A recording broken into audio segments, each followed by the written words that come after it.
Mr. and Mrs. North, starring Barbara Britton and Richard Denning.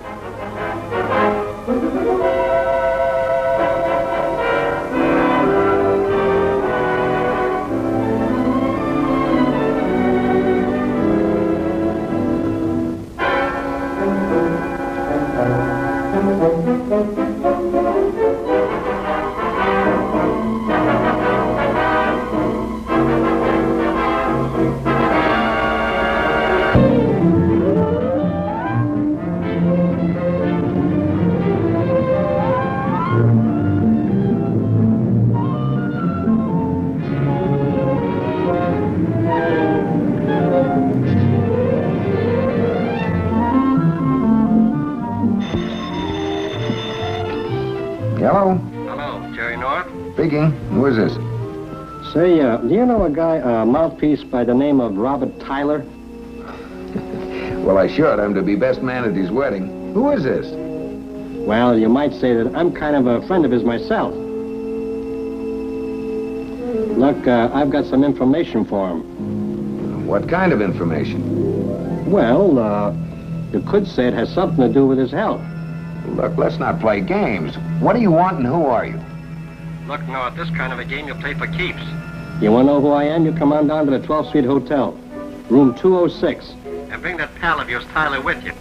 And listen, If you don't want that pal of yours to get hurt, don't bring no one else. I understand. and bring some dough with you. $100. I'll wait here. Okay?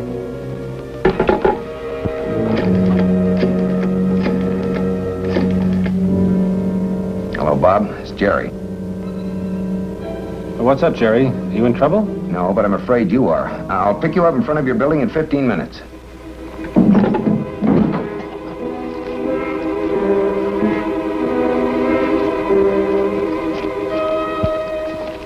All right, there's your money. What's your information? Somebody made a contract. It's got your name on it. A contract? What's in it? A bullet. See, the way the contract reads, your friend here won't live to say I do. You mean someone's hired a professional to kill me? All right, who is it? If this is on the level, you must know. Look, you paid for all the info you're going to get. Suppose I raise the ante. We wind up on the slab next to you? Look, you're a big shot mouthpiece. You figure it out.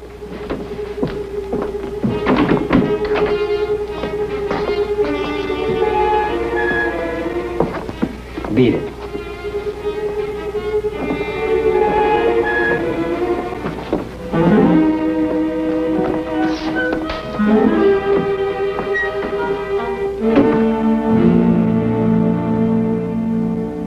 You both know you should have gotten in touch with the police before you went there.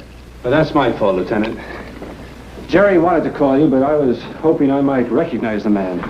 My practice occasionally has involved characters of the underworld. Maybe that's your answer, your practice. Do you recall anyone who would have it in for you? Of course, every time I win a case, there's somebody who wishes I'd drop dead. But no one specific. Uh-uh. I see. Well, first of all, you're to tell no one of this death threat. Is that clear? What about Susan, my fiancée? Not even her. Bob, you've got the date of... Oh, sorry. Hello, Jerry. How are you, Estelle? Oh, this is a friend of mine, Bill Wagon. Miss Wilson, Bob's junior partner. How do you do? Mr. Wagon, you've got the wrong date on the Louis Nicolai deposition. It was taken the 27th, not the 28th. Are you certain? Checked the files myself. Who's Louis Nicolai? Oh, he's a truck driver who witnessed a hit-and-run accident. No connection. Bob, darling, you did... Oh, hello, Jerry. Hello, Susan. Hi, Estelle. Honey, I've got the most exciting news. When is any of your news not exciting? But this is, really. Uncle Peter's going to Europe. Which he does at least twice every year. But this was an unexpected trip. He was going to Malibu Beach, and his beach house is all ready, and he says that we can use it for a whole month for our honeymoon. Go to California? Well, they haven't moved Malibu Beach to New York yet. Oh, we'll have the most romantic, secluded honeymoon. Except we'll have to be married by day after tomorrow at the latest, so that Uncle Peter Well, can... day after tomorrow, Susan, you see, I have a very important case coming up. You and your old ipso factos, this is our wedding. Sue, this isn't just an ordinary case. It's terribly important. Bob has a very complicated brief to prepare. Well, then you take care of it, Estelle. Bob's always telling me how you're the brains in this outfit, and he couldn't manage without you. He'd manage. Well, then it's all settled. We'll be married day after tomorrow, and that, my darling, is final. I got to rush. I got a million things to do. Bye. Well, that's a great situation, isn't it? Can't even tell my bride-to-be she's going to make herself a widow before her time. Well, Jerry and I'll take a look at some mugshots of professional stool pigeons. Maybe you'll recognize your friend.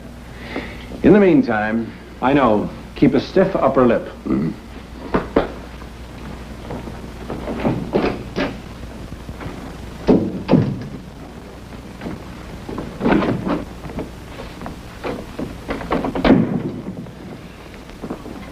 Estelle? You haven't forgotten you're meeting Frank Passmore for lunch, have you? Why should I forget? You seem to have so many other things on your mind. Do we need the sarcasm? No. What we do need is your concentration on the most important thing that's come our way. The Hanson Jonas case. But after all, what's a $40 million lawsuit compared with a honeymoon in Malibu? What's really got you down?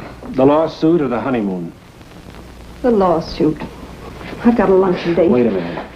You know, we always agreed that nothing could affect our work together and that anything else between us was just for laughs. All right, so the laughs are over. You're getting married.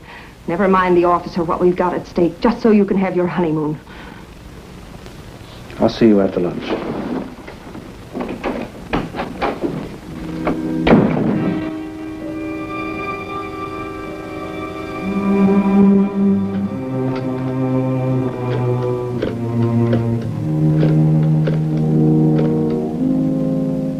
Hello, this is Estelle Wilson. There's been a change in plans. That job's got to be done in the next 2 days. And of course the bride will come down the stairs. Oh, Claudia, this is just a small wedding. I think that's too pretentious. Well, I was thinking maybe I'd like to come from... Pam, darling, there is no entrance a bride can possibly make that's any more effective than coming down the stairs. Unless she came in on roller skates. Say, where's Bob anyway? Oh, he's working late tonight, Jerry, but he ought to be here soon. Claudia, I still think it's much too formal an entrance for Susan to make down the stairs. And what's wrong with being formal? After all, a girl only gets married for the first time once. Now, Mr. Foster, as the bride's father, you bring her on your arm like this. No. On the other side. Don't argue, darling. When it comes to weddings, bow to the master. Now, step at a time. That's it. Well, come on, everybody. Let's try coming down the stairs. Jerry, will you tend to the music, please? Okay.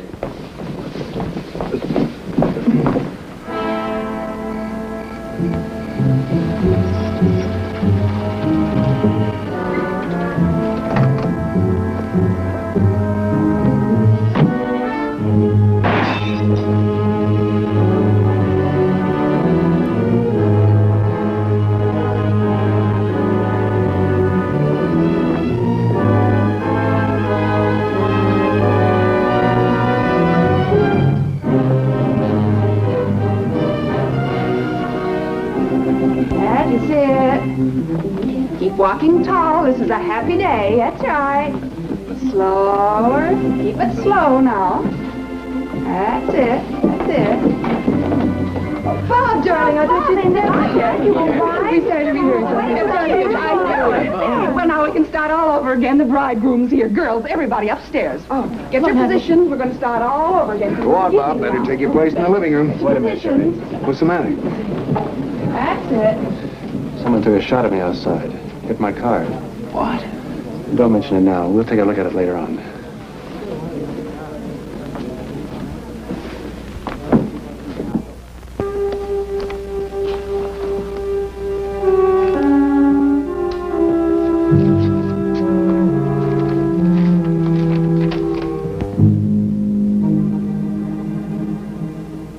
I think we'll need at least 6 cases of champagne and some soft drinks as well. And now about the wedding cake. We'd like it exactly like the one you catered at the wedding of... Jerry North. Oh, no, not Jerry North's wedding. I'll call you back later. But Jerry and Bill, why are you here? Because it was impossible to break through that line. Oh, I might have known it was you. Well, don't act as though it were a matter of life and death. Or perhaps it is. What? Where's Susan? In the living room. Hi, Jerry. No matter how hard we tried to keep the list down, we just couldn't do it. Look at this. Phil, this list might be helpful. Susan, I want you to meet a friend of mine, Lieutenant Wagon. Oh, how do you do? I saw Hello. you in Bob's office. Won't you sit down? Thank you. This is my sister, Marion. How do you do? Susan, what the lieutenant has to tell you will be a shock, but I think it's best that you know. Miss Foster, your fiancé received this note in the mail.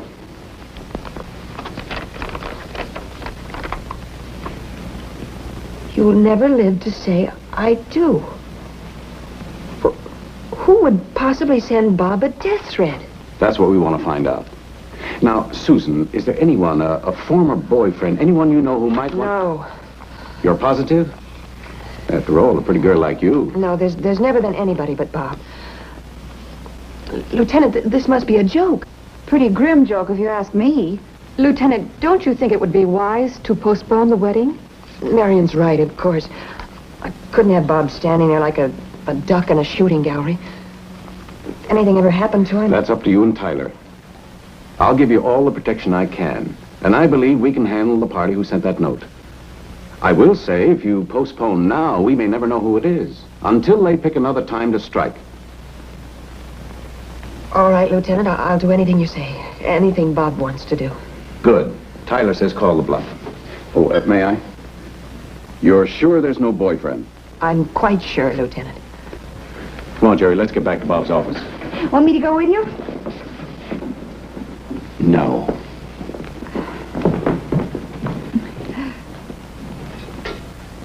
Jerry tells me you've been with Bob Tyler for quite some time. Yes, we graduated law school together.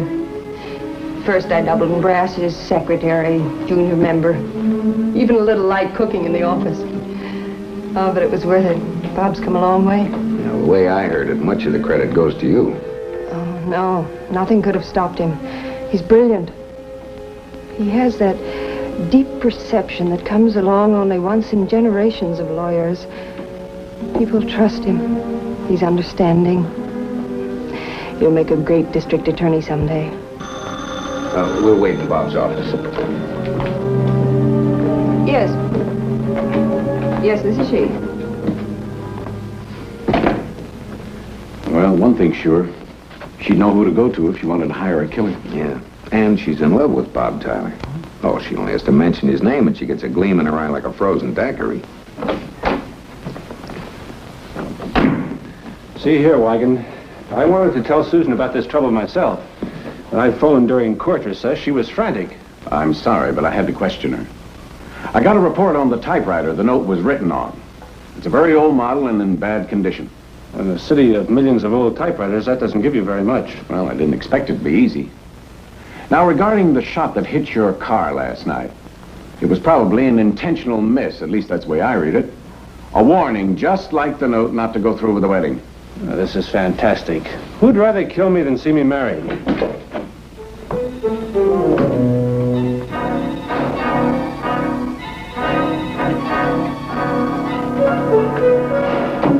You're out of your minds.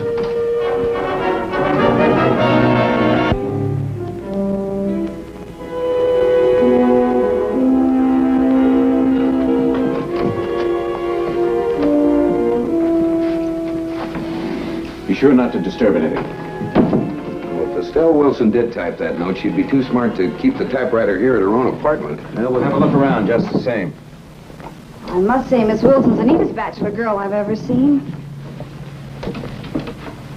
Did you find anything? Nothing. Well, at least we've established one thing. If she does have a typewriter, she doesn't keep it here. Who's surprised? That's what I told you. Come on, Pam. We don't know how long she's going to stay at the office. Oh, Pam, even a toy typewriter wouldn't fit in there. Hey, wait a minute. Look at this.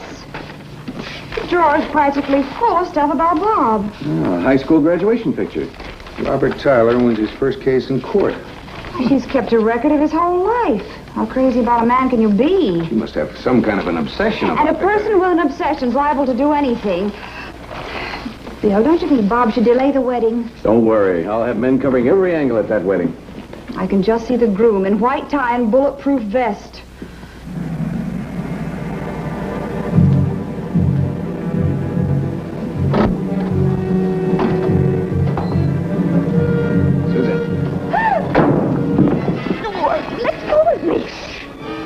Oh, Fred Lewis. What do you mean by sneaking around here in the dark? Sue, I had to see you. Now, Fred, we went over that all last week on the phone. Please, I just want to talk to you a few minutes. All right, come on in the house. Thank you, Susan. Freddie, don't grovel so.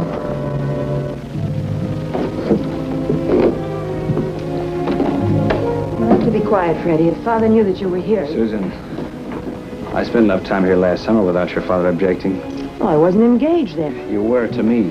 Oh, now look, Freddie, why don't you be a nice boy and run along home? It's getting awfully late. Don't use that tone on me. Oh, Fred, let me go. Are you crazy? You said you'd wait, and you would have if you hadn't met him. The great Mr. Tyler. I wonder how much you've told him about us. He isn't interested in children's stories. Now, if you don't mind, I'm going upstairs to go to sleep. Now listen, Susan. Fred, you'll wake Father. Besides, it won't do any good. Yeah, I know. I know. I'm sorry. There's nothing to be sorry about. I know what it means to be lonely and unwanted. Susan doesn't mean to hurt people, really. It's just that she's always had things her own way. Regardless of who gets hurt. Fred, you're much too young for her. That isn't true. Bob is older, important. I'll be important. But it's too late now.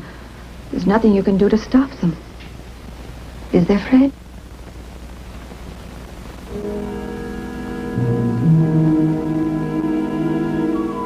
Now look, Miss Foster, I know you had a fella here late last night. I've had a man watching the house. What? Well, it's for your own protection. And if you won't tell the lieutenant who it is, I'll tell him myself. His name is Fred Lewis. But, Lieutenant, he's just a boy. Well, he wouldn't hurt a fly. We did go around together last summer, but... Well, honestly, if you knew him... That's true, Lieutenant. Why, I never even heard him raise his voice. Well, all right. But if he comes back again, let me know. I'll see you out, Lieutenant. Don't bother. And thanks. Goodbye. Bye.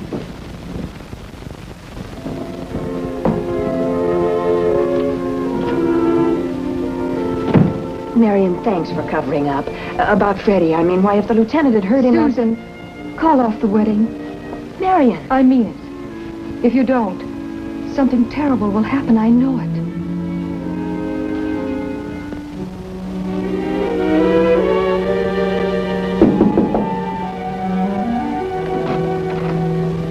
Mrs. Lewis? Yes? I'm Lieutenant Wigan, homicide. May I come in? Certainly. Thank you. What can I do for you, Lieutenant? You have a son named Fred? Why, yes. My Freddie isn't in trouble. Oh, of course not. I didn't mean to alarm you. Oh, that's all right. Won't you sit down, Lieutenant?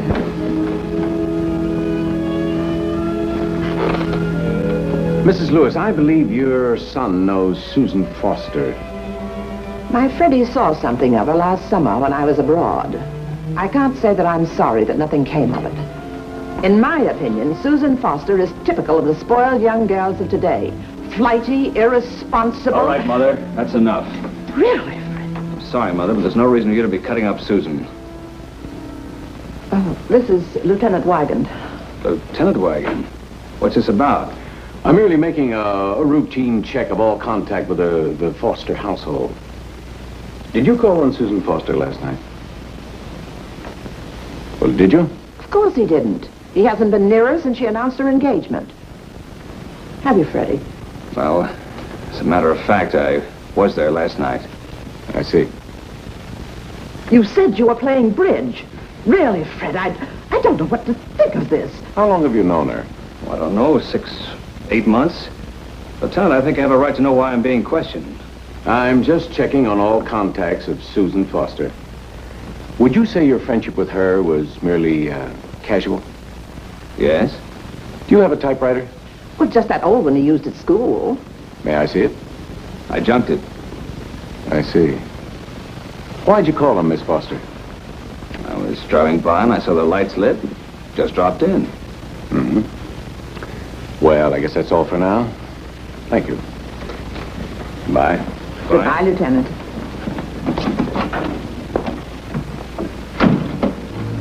Running after an engaged girl. Really, Fred, I'm warning you, Mother. I can't take any more of this. You broke us up. What more do you want? Someday you'll thank me for this. No, I won't. Susan's a wonderful girl, and you know it. Oh, perhaps for an older man like Robert Tyler, but not for a boy like you, Freddie. Don't say that. If it hadn't been for you and your interfering, this never would have That happened. will do. I'll overlook this, Freddie. Someday, when you come to your senses, you'll be sorry for your actions. Perhaps you'll be sorry, Mother.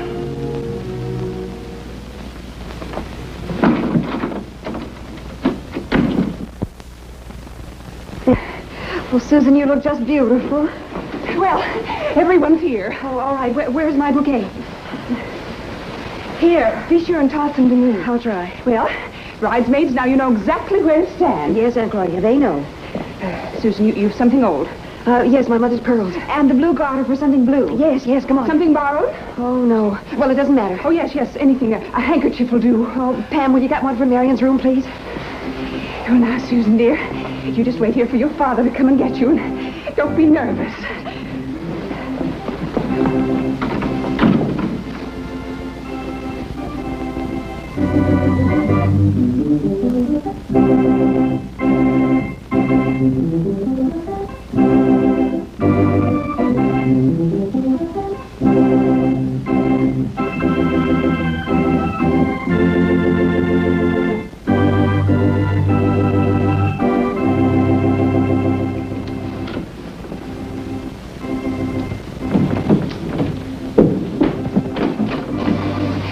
Give me one of your handkerchiefs for Susan. We forgot something borrowed. They're in the top drawer. Well, come on, Marion. You're supposed to walk ahead of me. All right, I'm coming. You start. Well, what are you waiting for? There's the wedding.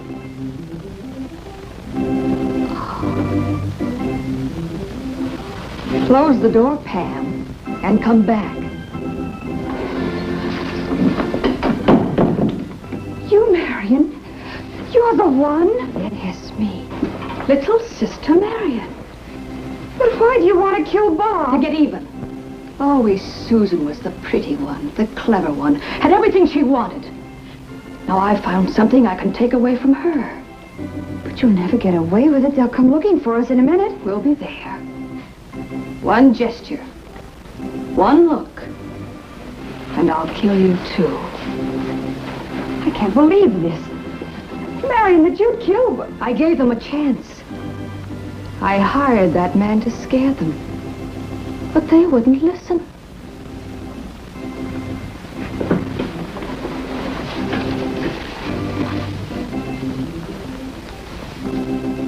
They're waiting for us, Pam.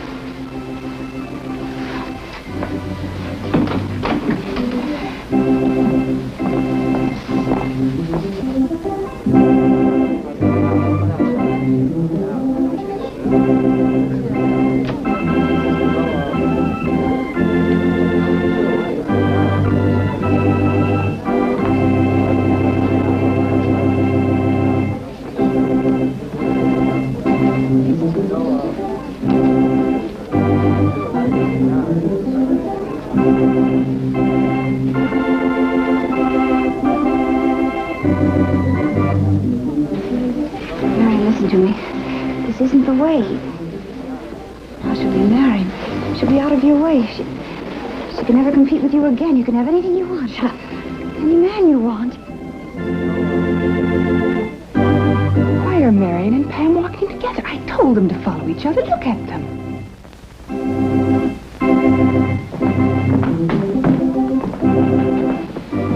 Marion, you'll go to jail. You'll get old and ugly in prison.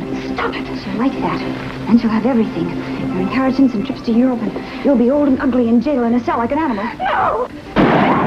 Jerry! No! Are you all right? Of course I'm all right. I'm always like this at weddings. Oh. Take her upstairs. Take her upstairs.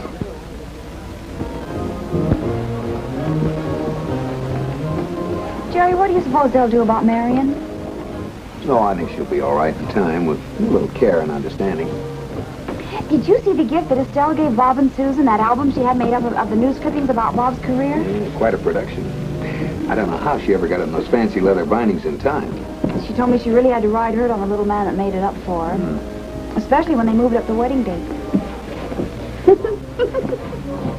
What now? Did you hear what Claudia said when Bob and Susan were finally married? What a lovely wedding. Well, some people collect string. With her, it's weddings. Me, I go for a honeymoon. That's what I call a collector's item.